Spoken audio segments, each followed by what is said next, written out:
A U.S. senator was held at gunpoint on a quiet Alabama road in the dead of night. But by sunrise, the officer who threatened him was the one in handcuffs. Not because Elijah McCall raised his voice or pulled rank, but because a stranger held up a phone. What makes a man remain calm when his life hangs on another's trigger? Why does justice depend on who's watching? This story isn't about power. It's about restraint. About a man who could have fought, but chose to endure. And a woman who didn't look away. Stay with us, and if this moves you, like, share, and let your voice be heard. The road out of Montgomery stretched long and empty, bathed in a hush that only southern nights know. It was past midnight, and Senator Elijah R. McCall drove alone, windows down just enough to let in the breath of pine and warm air. The hum of tires on cracked asphalt filled the silence, steady and low like a whisper you trust. He wasn't rushing. 60 miles per hour on the dot, his hands firm at 10 and 2. The kind of discipline you keep when you've spent decades surviving both war rooms and back rooms on Capitol Hill and across church basements. He knew how quickly things turned when a black man forgot to be careful. The day behind him was long. Meetings bled into debates, debates into handshakes, and handshakes into nothing at all. Now the road offered a kind of peace, the kind you don't speak about, just breathe in. Streetlights were rare out here, but the stars were honest. His phone buzzed once, then again. He ignored it. Some calls can wait. Some don't deserve a reply. Up ahead, a red fox darted across the highway. Elijah's foot eased off the gas without a thought. Reflex.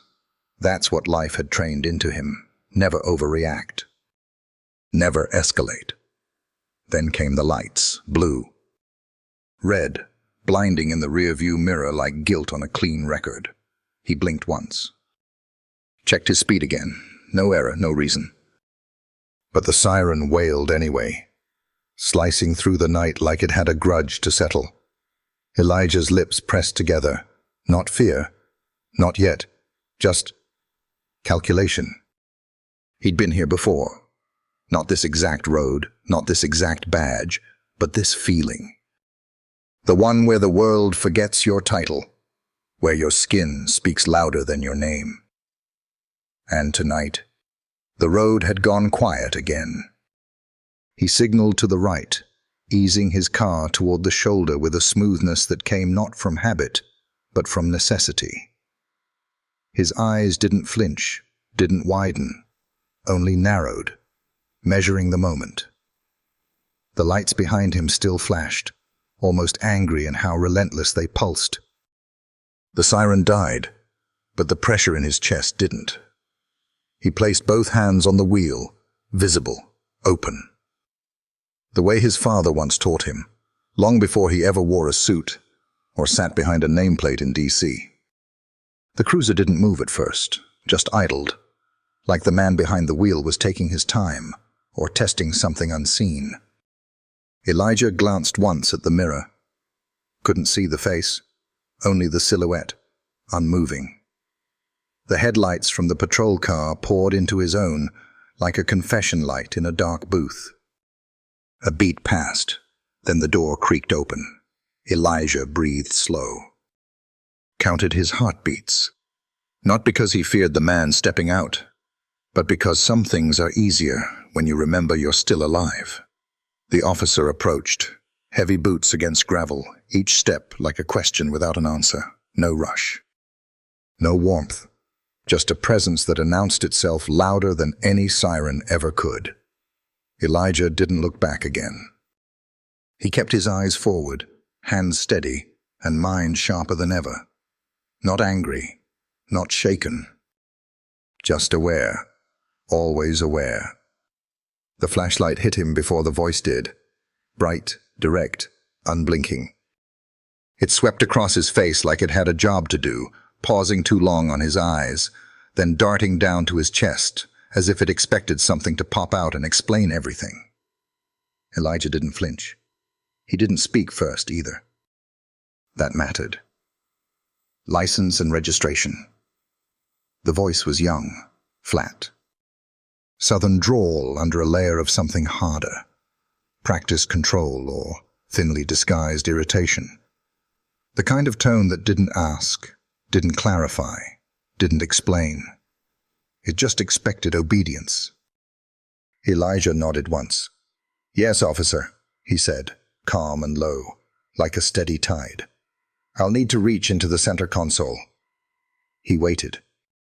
No reply, no acknowledgement, just the beam of light shifting slightly, still burning. "I'm moving my right hand now," Elijah added, slow and deliberate, voice steady as stone. "My left stays here." And then he did it, slow enough to count each click of the center latch. No sudden motions, no excuses offered, just his wallet, resting exactly where he'd said it would be. He opened it, letting the light catch both IDs, the driver's license and the unmistakable seal of the United States Senate. He held them up. Still no response. The flashlight lowered just an inch. Then the voice came again. "Senator, huh?" Not a question. More like a challenge wearing a uniform. Elijah met the gaze behind the beam. Couldn't see much. Just a tight jaw and the glint of a badge. But he'd seen this look before.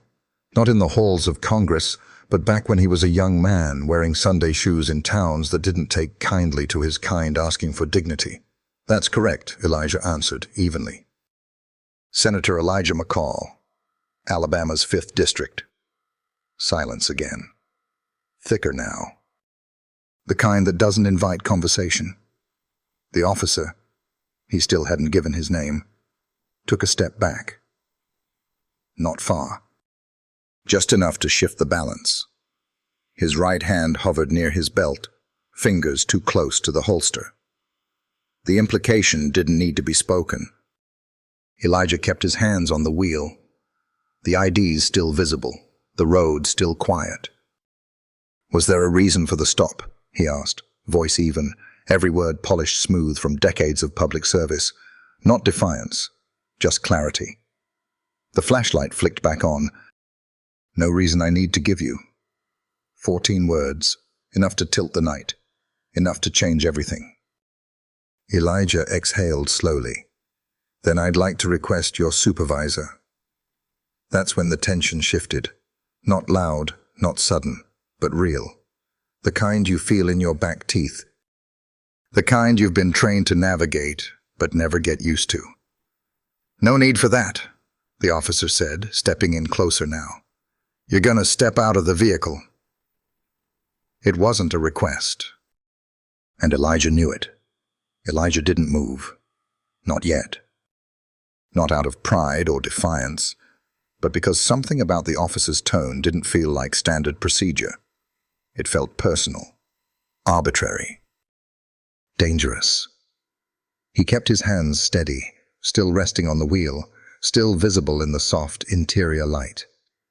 Every instinct in him was awake now, each one screaming not to let this moment slip into chaos. "Officer," he said, keeping his voice firm but level, "I've complied. I've provided identification. I haven't been told what I've done wrong." The officer's jaw flexed, lips tightening into something between a smirk and a snarl.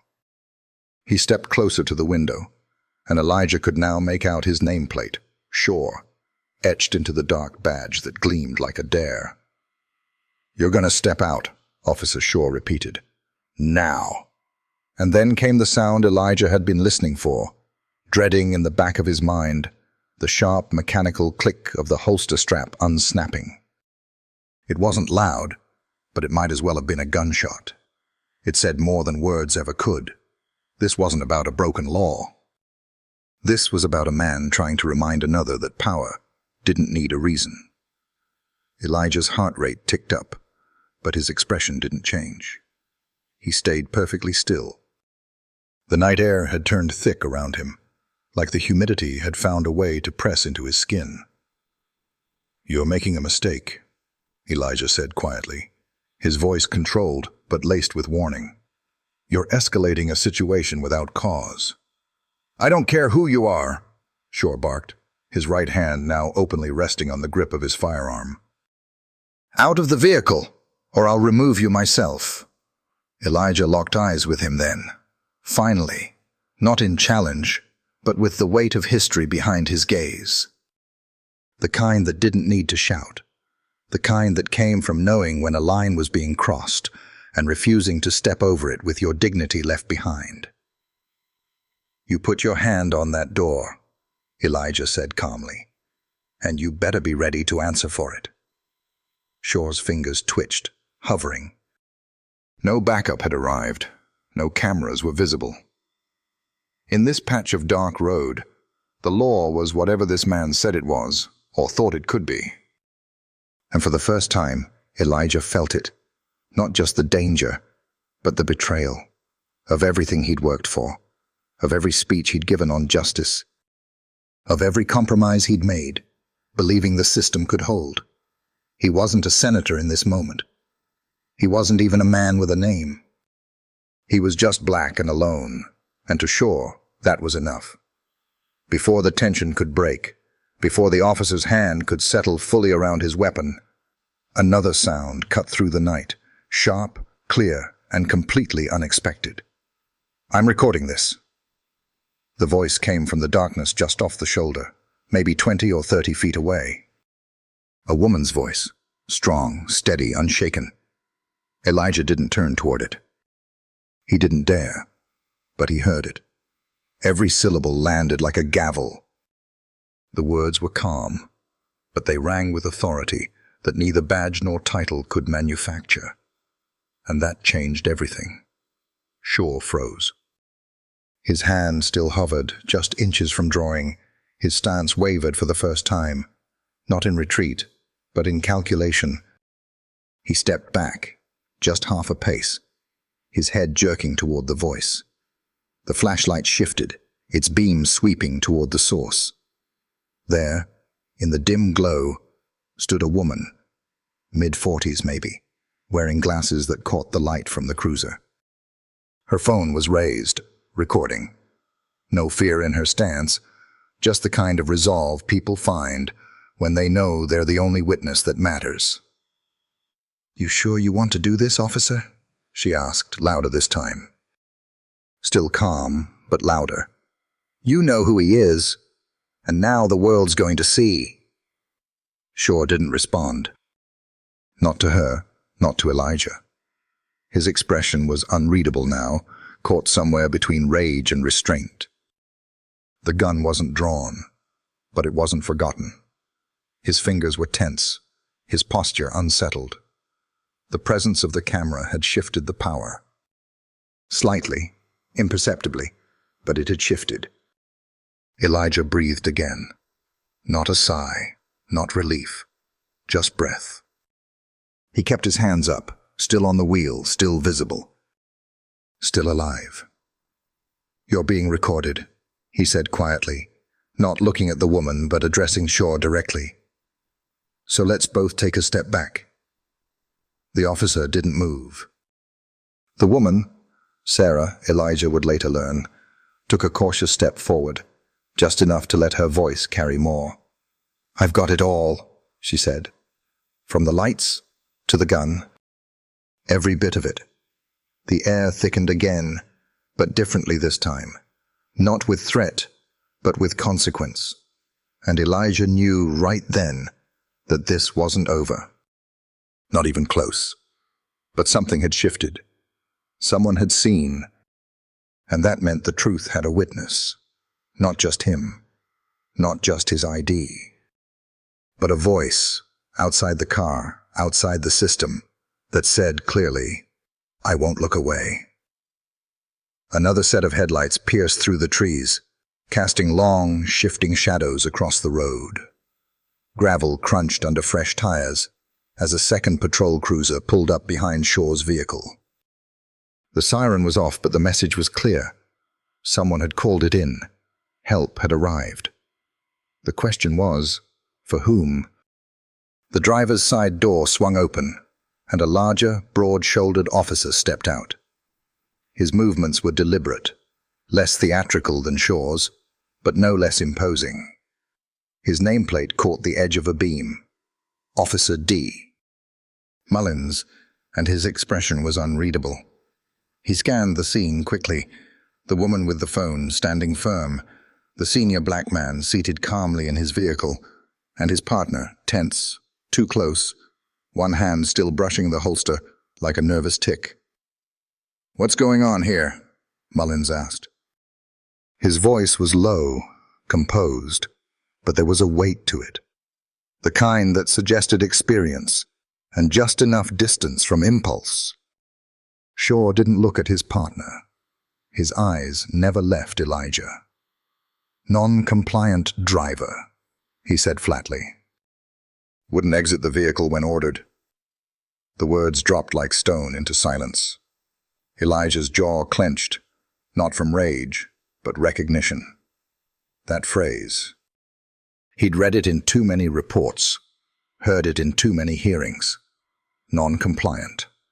It was a shield, a justification used to turn the calm into the criminal. It wasn't just a word. It was an accusation designed to erase context. "I've been respectful," Elijah said, turning slightly toward Mullins. "I gave him my ID, my Senate ID. I asked why I was stopped. I've complied with everything but stepping out without cause." Mullins looked at him, and there was the faintest flicker of something in his eyes. Recognition, maybe, or doubt. Sarah didn't wait. "It's all on camera," she said, louder now. "Everything he said is true." "Your partner pulled a weapon on a senator without cause." For a long second, no one moved. Mullins looked at Shaw. Shaw said nothing. But his jaw was tight now. The moment was fraying. Elijah took that silence and stepped into it. "Officer Mullins," he said clearly, "I'm asking you to do your job. This is no longer about control. This is about what's right. Detain your partner, before this becomes something none of us can undo." It wasn't a threat. It was a line drawn. Mullins didn't answer right away, but he didn't look away either. Mullins' eyes flicked from Elijah to Shaw, then to Sarah's phone, still raised, still recording. The silence crackled, heavy, unstable. Shaw shifted, one foot angling slightly toward Elijah's door again, like muscle memory was pulling him back into control. But Mullins lifted a hand, not commanding, not aggressive, just a quiet warning. A pause pressed into the air. "Easy," Mullins said, barely above a whisper, but it landed like a brick. "We've got cameras. We've got witnesses." Shaw's lip curled. "He thinks that ID gives him power." Elijah's voice cut in before Mullins could answer. "It doesn't. What gives me power is restraint. What gives you power is responsibility, and you're about to lose both." Then came the real shift. From behind the trees, a third cruiser pulled up, this time with more urgency. The tires skidded slightly on the gravel as two officers stepped out. One of them wore a lieutenant's insignia on his collar. His eyes scanned the scene in seconds. His jaw tightened as he caught the positioning. Elijah seated, hands raised, Sarah off to the side filming. Mullins between two versions of law enforcement, one that knew restraint and one that had already crossed the line. "Somebody explain," the lieutenant barked. Elijah didn't hesitate. "I'm Senator Elijah McCall. I was pulled over without cause, threatened with a firearm, and refused the right to know why. I complied with everything but stepping into harm's way. She," he gestured toward Sarah, "captured all of it." The lieutenant looked at Shaw, who still hadn't backed down. "Is that true?" he asked coldly. Shaw swallowed. "He was non-compliant," he muttered. Sarah stepped forward, her voice razor-sharp. "He was calm. You pulled a gun on a sitting senator and never gave a reason. You're lucky I stopped. This would have gone very differently." The lieutenant didn't speak. He just nodded once to Mullins. "Cuff him." The cuffs clicked shut with a finality that echoed louder than the sirens ever had. Shaw's face went pale, his confidence draining with each metallic turn. He didn't argue. He didn't resist. He just stood there, shoulders rigid, jaw tight, eyes refusing to meet anyone else's. Mullins said nothing as he secured the restraints, his expression blank, but his hands firm. The weight of what he was doing showed in the way he avoided looking at Elijah at all. Elijah remained seated, hands now resting in his lap. Not in triumph, not in relief, just stillness. He watched the moment unfold with a quiet clarity, the kind born from seeing too much to celebrate a single victory. Sarah lowered her phone slowly, though its red recording light remained. She took a cautious step closer, not toward the officers, but toward Elijah. "You all right?" she asked, her voice soft now. The strength hadn't faded, but the adrenaline had. Elijah nodded once. "I am, because you didn't look away." The lieutenant approached then, more formal, more careful. "Senator," he said, "do you need medical attention? Assistance getting home?" Elijah shook his head. "No. What I need is for this to be documented, preserved. Every second of that footage. Internal affairs, body cams. Everything." The lieutenant nodded. "Understood. We'll make that happen." As Shaw was led to the back of a cruiser, eyes lowered, Elijah looked past him, out to the trees, the empty road, the stars still burning above it all. His voice dropped to a murmur, almost to himself. "This wasn't just about me. This is about the ones who never made it past that moment." And that was the truth. The real wound. The real reason why tonight couldn't be just a headline. It had to be the beginning of something harder, something lasting. The next evening, the community center in Selma was full. Folding chairs packed tight, fans humming in corners, the walls lined with faded posters from voter drives and food bank flyers. But tonight wasn't about charity. It was about reckoning. Elijah stood near the podium, sleeves rolled, tie loosened. No cameras, no podium flags, just a man among neighbors. The people who came weren't strangers to fear. They'd lived it, in courtrooms, in classrooms, on sidewalks and back roads. Some came in silence, others with questions burning through their eyes. But all of them had seen the video. He didn't start with politics. He started with the truth. "What happened to me," he said, "wasn't rare. It was just recorded." The room didn't erupt. It didn't need to. The silence that followed was agreement enough. He gestured to Sarah, who stood quietly along the wall, arms crossed. If she hadn't stopped, if she hadn't lifted that phone, you wouldn't be hearing this from me. You'd be watching another headline. The crowd turned as Sarah stepped forward. No microphone, just her voice. "I didn't plan to stop," she said. "I was tired. I had groceries in the back seat. I almost kept driving." She paused. "But then I saw him, hands on the wheel, calm. Too calm. I knew that stillness. My brother showed that same stillness once, when an officer called him boy and put him on the pavement for a broken taillight." Her voice cracked. "Just once. No one recorded that. No one believed him. That's why I stopped." The room held still with her. This isn't about one senator or one cop. It's about every time we let silence cover up what we see. A slow murmur of agreement spread through the room. Heads nodded. Eyes stayed fixed.